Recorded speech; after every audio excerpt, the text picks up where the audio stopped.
Hello, welcome to this is week 5 review. So that means we're on week 6, so we're halfway through the season after this week.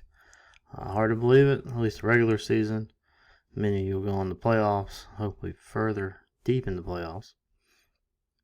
So let's get this rolling.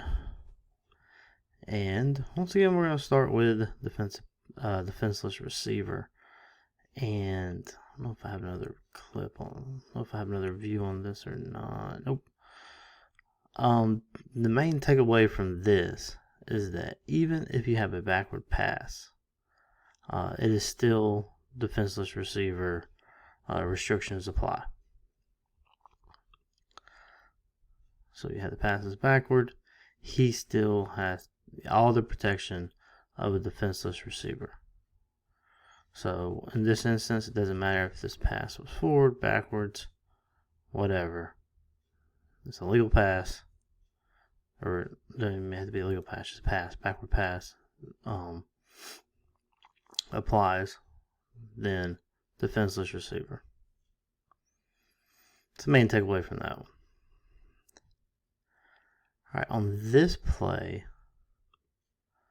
the end zone view is a lot better.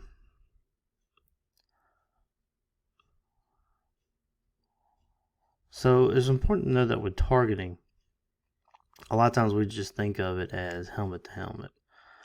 But we need to remember that targeting is any part of the body if they strike above the shoulders of any part of their body. Shoulder, their head, forearm, hand, it doesn't matter. That's all under targeting. So in this one, you're going to see you still have the elements of a target. You have a launch. He lowers his head. When he comes up with that launch, most of the contact is coming probably with a forearm, maybe shoulder, even though there's no helmet to helmet. If you still have the launch, there's forceful contact. Helmet comes off, although it doesn't really matter. Helmet coming off, it's not. You don't use that to determine whether or not it's a penalty. But it does at least tell you that there was forceful contact.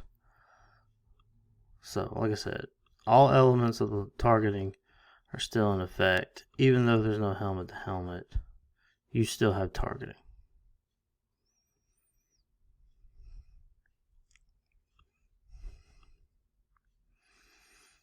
Alright, so when you see maybe once or twice a year, bad snap on a punt, he kicks out of the back of the end zone. This cannot be enforced on a subsequent kickoff. This is a safety. Result of play is a safety. Penalty is a safety. It's safety. So remember, this is not like some other scoring plays where we can, just roll it out, just roll it over, give them the points and put it on the back of the, and tack it on to the subsequent penalty or subsequent play, whatever. It is just a safety.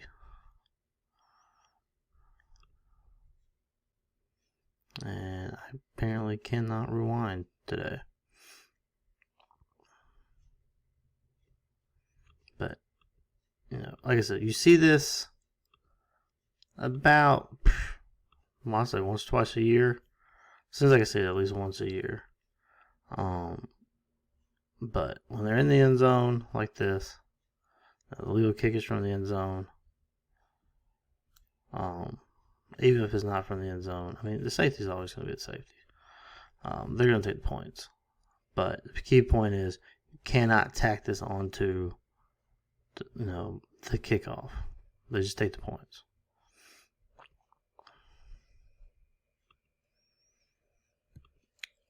All right. So let's look at. You may have to look at the end zone view so we can see the numbers here.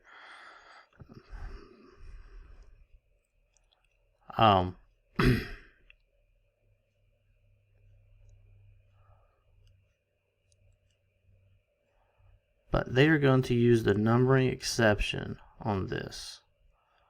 So, you know, number exception, a lot of times, oftentimes is used for the kicker, the snapper, but not always. So here, number exception is used, number 19. So they have someone on the line of scrimmage who is not numbered. And you see when we go here, he has to be on the line of scrimmage because this guy is on. So he has to be on. You know, debatable. I would like to see him more clearly on. But one thing to say here, though, they line up in the formation with 12. 1, 2, 3, 4, 5, 6, 7, 8, 9, 10, 11, 12. So if I have in the formation with 12, it's a legal substitution.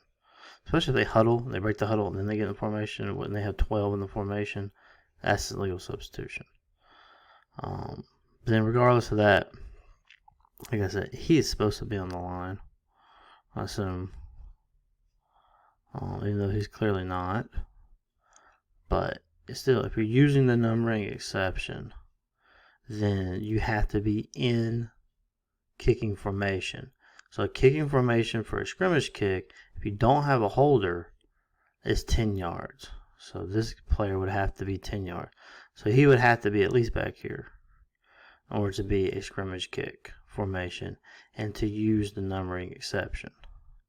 If he's not 10 yards, they have to have 5 within the proper numbering.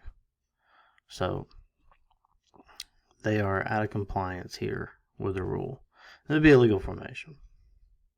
Live ball foul. Of course, if he dropped the pass, doesn't matter. But same game, same team, and again, they're going to do the same thing. They still have, let's go to the, no end zone view there. But you still see they still have number 19 in there. So they're using the numbering exception, even though they're not in scrimmage kick formation, because again, he is not 10 yards. He would have to be at least here in order to be in scrimmage kick formation. Again, it's 7 yards if you have a holder. And then the holder obviously has to have his knee on the ground or qualify as a holder. So back even before we had the emphasis on assisting the runner, we still enforced it pretty much where if there's a line to gain or the goal line, you couldn't pull the runner forward. And that's what we have here. As you see, he's going to be short of the line to gain originally. So they're going to mark him short. So the line of gain is right on the solid line. And then he's pulled forward by his own player. And not only do we not flag it, we give him those extra yardage. So remember, assisting the runner applies to pulling too. You cannot pull the runner forward, especially if it's over, a goal line, line to gain, anything like that. And like I said, we enforced that even before the emphasis on assisting the runner this year. Alright, so here's kind of a crazy one. I have a very good kick. Attempted onside kick. Nice one. We'll chip over the receiving teams. And then we're going to have an illegal bat forward. And then recover.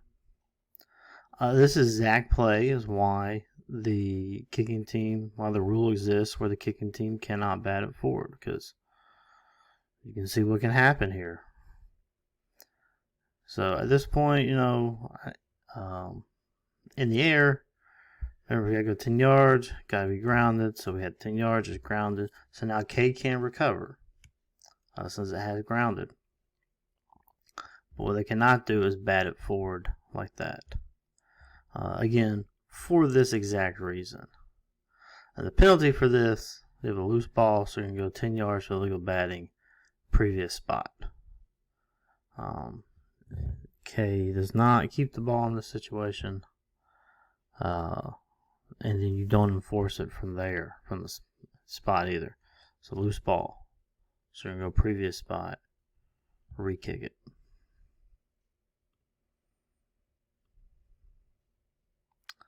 I know we had a couple of horse collars last week, and we're going to end on this one. This one's a little bit different than the ones last week because this one is a little bit it's from the back, but it's also kind of to the side. And that doesn't matter. It does not have to be straight back. It can be from the side here. You still get that change of direction, or two changes of direction in this case. So all the elements of the horse collar are still there. It's grabbed from the back collar inside the nameplate, and then you see it's just kind of thrown to the ground. So this will still be an illegal horse collar because you get that change of direction. And then, of course, he takes them to the ground, solo tackle, all that stuff. Alright, that's it for this week. Again, like we said, guys, we're at the halfway point after this week. If region play didn't kick up last week, it's probably kicking up this week. So, make sure you're focused and you're doing everything you can to give these players and coaches our best effort. Alright, good luck and stay safe.